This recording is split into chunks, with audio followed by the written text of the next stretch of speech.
മിശിഹായിൽ അനുഗ്രഹീതരായവരെ, ദിവ്യകാരുണ്യ ഈശോ ഈ ദിവസം നിങ്ങളെല്ലാവരെയും സമൃദ്ധമായി അനുഗ്രഹിക്കുകയും അവിടുത്തെ കൃപകൾ കൊണ്ടും അനുഗ്രഹങ്ങൾ കൊണ്ടും നിങ്ങളെ ഓരോരുത്തരെയും നിറയ്ക്കുകയും ചെയ്യട്ടെ എന്നും പ്രത്യേകമായിട്ട് പ്രാർത്ഥിക്കുകയാണ്.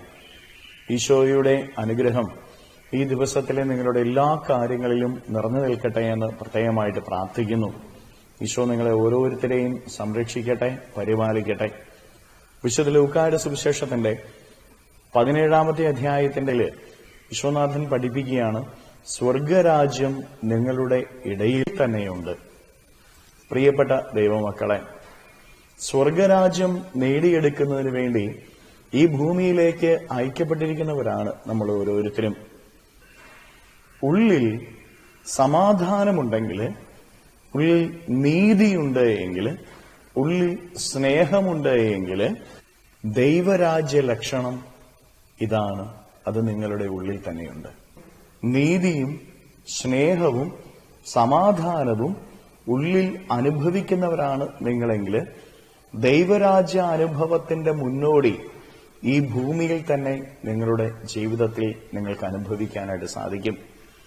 ഈ ഭൂമിയിൽ നിങ്ങളുടെ ഉള്ളിൽ സ്നേഹവും നീതിയും സമാധാനവും അനുഭവിക്കാനായിട്ട് സാധിക്കുന്നുണ്ട് എങ്കിൽ, പ്രവർത്തിക്കാനായിട്ട് സാധിക്കുന്നുണ്ട് എങ്കിൽ സ്വർഗരാജ്യം ഈ ഭൂമിയിലെ ജീവിതത്തിനും ശേഷം നേടിയെടുക്കാനായിട്ട് സാധിക്കും. പ്രിയപ്പെട്ടവരെ, ജീവിതത്തിൽ നീതി പുലർത്തണം നമ്മൾ ഓരോരുത്തരും. അർഹമായത് അർഹമായവർക്ക് അർഹമായ സമയത്ത് അർഹമായ വിധത്തിൽ നൽകുന്നതാണ് നിന്റെ ജീവിതത്തിന്റെ നീതി എന്ന് പറയുന്നത്. മറ്റുള്ളവർക്ക് അർഹതപ്പെട്ടത് എന്തൊക്കെയാണോ അത് മറ്റുള്ളവർക്ക് നൽകുവാനായിട്ട് നിനക്ക് എന്ന് സാധിക്കുന്നുവോ അന്ന് നീ നീതിയുടെ മാർഗത്തിൽ ചരിക്കുന്ന വ്യക്തിയാവും. സ്നേഹം, നിന്റെ ജീവിതത്തിൽ എല്ലാവരെയും, നിന്നെ സ്നേഹിക്കുന്നവരെയും നിന്നെ തള്ളിപ്പറയുന്നവരെയും നിന്നെ ഒറ്റിക്കൊടുക്കുന്നവരെയും സ്നേഹിക്കുവാനും കരുതുവാനും പാലിക്കുവാനും നിനക്ക് സാധിക്കണം. നിന്റെ ജീവിതത്തിന്റെ നോട്ടത്തിന് ആരെയെല്ലാം ഏൽപ്പിക്കപ്പെട്ടിട്ടുണ്ടോ അവരെ യഥാർത്ഥ സ്നേഹം കൊണ്ട് നിറയ്ക്കുവാനായിട്ട് നിനക്ക് സാധിക്കണം. സമാധാനം, നിന്റെ ഉള്ളിൽ നീ സമാധാനം അനുഭവിക്കണം. നിന്റെ ആയിരിക്കുന്ന ഇടത്തിൽ നീ സമാധാനം നൽകണം. ജീവിതത്തിന്റെ ഏത് അവസ്ഥയിലൂടെ കടന്നു പോകുമ്പോഴും, സങ്കടമാണെങ്കിലും ദുഃഖമാണെങ്കിലും സഹനങ്ങളാണെങ്കിലും ആ അവസ്ഥയിൽ സമാധാനം അനുഭവിക്കാനായിട്ട്, ശാന്തത അനുഭവിക്കാനായിട്ട് നിനക്ക് സാധിക്കണം. അതുപോലെ മറ്റുള്ളവരുടെ ജീവിതത്തിൽ സമാധാനം നൽകാനായിട്ട് നിനക്ക് സാധിക്കണം. മറ്റുള്ളവർക്കെതിരെ പ്രവർത്തിക്കുന്നവനായിട്ട് നീ മാറരുത് എന്നുള്ളതാണ്. പരിശോധിച്ചു നോക്കാം.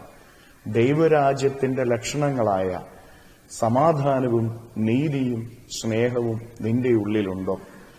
നിന്റെ ഉള്ളിൽ സമാധാനവും സ്നേഹവും നീതിയും ഉണ്ട് എങ്കിൽ ഈ ഭൂമിയിലെ ജീവിതത്തിന് ശേഷം യഥാർത്ഥ സ്വർഗരാജ്യ അനുഭവത്തിലേക്ക് ദൈവം നിന്നെ നയിക്കും. ഈ ഭൂമിയിൽ തന്നെ ദൈവം നിന്നെ അനുഗ്രഹിക്കും. കരങ്ങളെ യാചനയോടെ പിടിച്ച് നമ്മുടെ ജീവിതത്തിന്റെ എല്ലാ കാര്യങ്ങളെയും ഈശോയ്ക്ക് കൊടുത്ത് നമുക്ക് സ്തുതിക്കാം. ഹല്ലേലൂയ. ഈശോയെ നന്ദി. Hallelujah, hallelujah, hallelujah, hallelujah, hallelujah, hallelujah. ഈശോയെ ആരാധന, ആരാധന, ആരാധന, ആരാധന, ആരാധന, ആരാധന. ഈശോയെ മക്കളെ ഓരോരുത്തരെയും സമർപ്പിക്കുന്നവരെ അനുഗ്രഹിക്കണമേ, ആശീർവദിക്കണമേ. ഇവരുടെ ജീവിതങ്ങളിലേക്ക്, ഇവരുടെ അധ്വാനങ്ങളിലേക്ക്, ഇവരുടെ ജീവിത വഴികളിലേക്ക് അങ്ങ് ഇറങ്ങിച്ചെല്ലുകയും സഹായിക്കുകയും സംരക്ഷിക്കുകയും ചെയ്യണമേ. ഇവരുടെ ജീവിത വഴികളിൽ നിന്ന്, അധ്വാന മേഖലകളിൽ നിന്ന് സർവ്വ തിന്മകളെയും ബന്ധനങ്ങളെയും കെട്ടുകളെയും പിശാചിന്റെ ഉപദ്രവങ്ങളെയും നാരകീയ ശക്തികളെയും പൈശാചിക അരൂപികളെയും ദിവ്യകാരുണ്യത്താൽ ബന്ധിച്ച് നിർവീര്യമാക്കി നരകാഗ്നിയിലേക്ക് അട്ടിപ്പായിക്കുന്നു. കർത്താവെ, സമാധാനത്തോടെ ജീവിക്കുവാൻ, നീതിയിലും സ്നേഹത്തിലും ജീവിക്കുവാൻ ഇവരെ സഹായിക്കണമേ. Hallelujah, hallelujah, hallelujah. നിത്യപിതാവും പുത്രനും പരിശുദ്ധാത്മാവുമായി സർവേശ്വര എന്നേക്കും. ആമേൻ.